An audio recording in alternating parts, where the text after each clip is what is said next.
In many quarters, there is a desperate need in America today, in America this week, for a healthy dose of religious humility. There are too many people getting too much face time on television who claim exalted status for Christianity and who are demeaning other faith traditions, particularly that of Islam. And my friends, this has got to stop. The trigger for this latest wave of intolerance is media coverage, many of you have seen it, about a plan to build a Muslim community center 2 blocks from Ground Zero. The center will have a mosque, an auditorium, and a pool. It is modeled after YMCAs and Jewish community centers all across the country. For all I know, it's got locker rooms and childcare. Now, to be very clear here, reasonable, faithful, caring people can disagree about how they feel about this facility being built so close to Ground Zero. But that does not justify the wave of fear and suspicion that has washed over this country over the last 10 days. The media are now calling this a wave of Islamophobia that is sweeping across America. I saw a story this week on CNN about a minister in Gainesville, Florida, who has declared September 11th of this year Burn the Quraan Day. Thank you for your reaction. That was mine. This guy is a minister at a non-denominational church called the Dove World Outreach Center. He said all kinds of disparaging, insulting, inaccurate things about Islam that I'm not going to repeat from this pulpit. His message is about hate and fear, and I can assure you there is nothing in the Gospels, there is nothing in the teaching of Jesus Christ that says anything about burning the holy texts of other traditions. It is not there. The proposed burning of the Quran is obscene. It is not the work of peace. It is not the work of understanding. It is not the work of building bridges. It is insanity.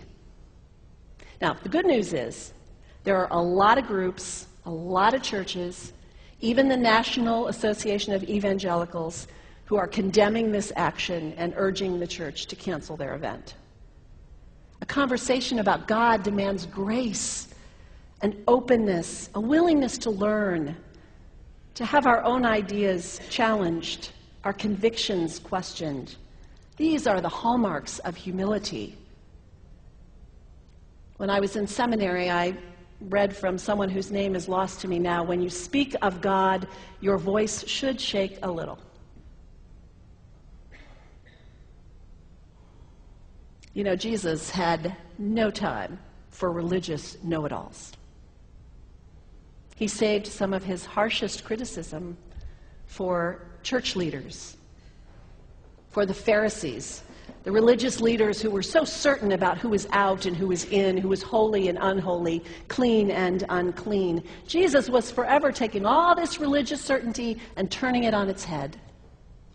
And we can only imagine what Jesus would have said about Pastor Terry Jones and his Burn the Quran campaign. I think he would say, this has got to stop. Followers of Islam believe that the Quran is a collection of revelations received by the Prophet Muhammad from God about 1400 years ago. They believe that Muhammad was the last of a series of prophets and teachers and messengers that included Adam, Moses, Jesus, Abraham, all names revered by us as well. The word Islam means peaceful surrender to the will of God. The Quraan was written at a time when the Muslim people were being driven from their homes, persecuted, and killed. The Old Testament was written at a time when Jewish people were being driven from their homes, persecuted, and killed.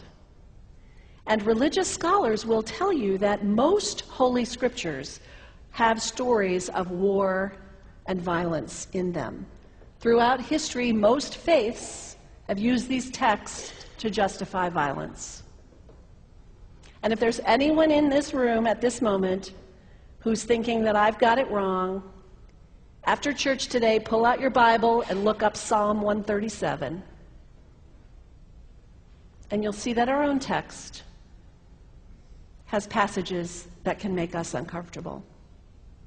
But also, like the Bible, the predominant message of the Quraan is of peace and care and loving God, justice, care for the neighbor, care for the stranger.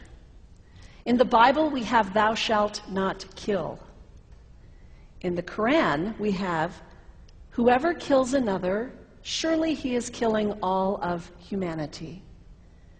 And whoever saves the life of another, surely he saves the lives of all humanity. These are words of peace, words of faith, words that could save the world if we would take them to heart. The second thing you can do, the next time someone sends you one of those emails demonizing Islam, delete it. Don't forward it. Don't participate in the stereotyping. Don't give in to your fear. It's okay to be a little afraid. We all have those emotions. Just don't give in to it. Don't sign on for it. Don't focus on this tiny group of extremists who commit acts of violence. Focus on the hundreds of millions of Muslim people in the world who are people of faith, whose priorities and concerns and families are not so different from your own. And third, when you think of Muslim people, think of individuals. Think of the professor at Ohio State. Think of the engineer at Honda. Think of the teacher at the elementary school down the street.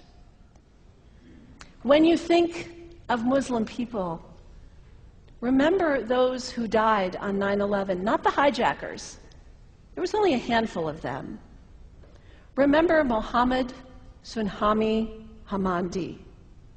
He was born in Pakistan. He came to the United States as a small child with his parents. He played high school football. He went to college. He became a part-time ambulance driver. He died, this Muslim young man, on 9/11, trying to rescue people and save lives. When you think of Muslim people, remember Mohammed Salahuddin Cloudhurry. He was a waiter at Windows on the World, which was at the top of the World Trade Center. He died that day. His wife had their baby 2 days later. When you think of Muslim people, remember Rama Salih.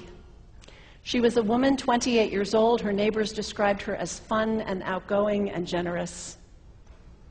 And she died on American Airlines Flight 11, 7 months pregnant with her first child.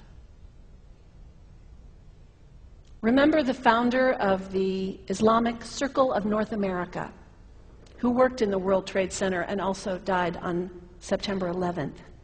That same group now is giving away tens of thousands of copies of the Quraan in response to the campaign about burning the Quraan. In the language of their own tradition, they are spreading words of faith and peace and hope. One of the ladies at the 8:30 service this morning said to me after, maybe we should declare September 11th, buy a Quraan and read some of it. It is for us to share our message of love and hope and peace, but let us do it with grace and respect, and above all, humility. God grant us, as individuals, as a nation, as Christians, the humility for this work.